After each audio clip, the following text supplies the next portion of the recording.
I'm in the corridor of what appears to be a typical Iraqi home, but things are not as they appear. The U.S. military tells us that this is a former Ba'ath Party headquarters, and behind these doors, they believe, was a torture chamber. The chamber is made of concrete. It's not more than 700 square feet in size, and there's very little natural light. Walking in here made me think of a medieval dungeon. Dark, dirty, hidden, and as I would learn, potentially deadly. You're basically treated like an animal if you're in here, at the very least. Master Sergeant Greg Carroll of the United States Marine Corps discovered the torture chamber with his elite team. They believe it was run by Saddam Hussein's Ba'ath Party. As U.S. forces first drove into this area, they saw smoke coming from the building.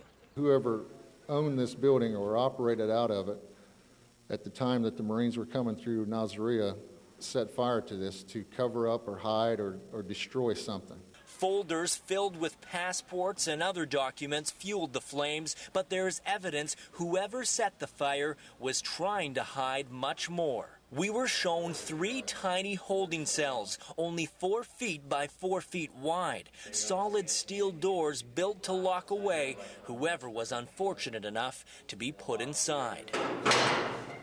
But the most disturbing part of our tour came when we were shown this, a car battery with wires attached. The U.S. military says the battery may have been used as a weapon of torture, a horrific device that could cause extreme pain or death during barbaric interrogations. Electric shock, something along those lines, but that's the only cell that we found anything like that in. It's difficult to imagine exactly what may have happened in here, but anyone who would have been destined for the torture chamber is surely grateful it has now been destroyed. And joining us now from Baghdad is reporter Paul Boyd. Paul, give us an update, please, on the security situation there. Well, Deborah, security is improving every day. Day by day, the U.S. military continues to work with local Iraqi forces and also the emerging Iraqi military that they're trying to train and make sure that things are as safe as possible. On a personal level, you know, just when I start to feel comfortable, I hear another explosion. That said, as you can see, I'm not wearing a flak jacket. I generally feel safe, and I think most people are continuing to feel a little bit better about the security situation here. I know when you were out and about, you ran across a demonstration today in Baghdad. What were the people protesting for? The people there were protesting their fear that America is moving in to occupy Iraq. A lot of angry people, a lot of loud voices, but definitely nothing violent, and overall, they still appreciate what America's doing.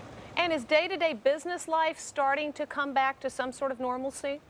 Slowly but surely we're seeing things are getting back to normal in some of the surrounding areas within Baghdad, but right here in the city it's still very, very quiet. There are rumors that the main market downtown here will get up and running tomorrow, but it's a slow process, as you can appreciate. And what about any rumors on the search for Saddam Hussein? The rumors continue to swirl, but we do know that the Pentagon is putting out a cash reward, upwards of $200,000 for information leading to someone within the higher regime, and they're also hoping that people will come forward with information on weapons of mass destruction. This is a new initiative being announced today out of the Pentagon. We'll see if it turns up any leads, Deborah.